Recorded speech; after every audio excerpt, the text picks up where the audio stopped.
US ആഞ്ഞടിച്ച ശക്തമായ ചുഴലിക്കാറ്റ് മെലിസയുടെ ദൃശ്യങ്ങൾ അതിനുള്ളിൽ കടന്നു ചെന്ന് പകർത്തി US എയർക്രാഫ്റ്റ്.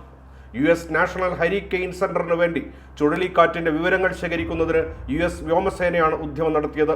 സൂര്യോദയത്തിന് തൊട്ടു പിന്നാലെ തെക്ക് കിഴക്ക് ഭാഗത്തു നിന്ന് മഴമേഘങ്ങൾക്കിടയിലൂടെ എയർക്രാഫ്റ്റ് പ്രവേശിക്കുകയും ശക്തമായ വായുചുഴിയിലൂടെ പറക്കുകയും ചെയ്യുന്ന ദൃശ്യങ്ങൾ എയർഫോഴ്സ് പുറത്തുവിട്ടു. എക്സിൽ പങ്കുവച്ച വീഡിയോ ദൃശ്യങ്ങളിൽ ഒന്നിൽ ചുഴലിക്കാറ്റിന്റെ ഭിത്തി ഉയരം കൂടി പുറത്തേക്ക് വളയുന്നത് കാണാം.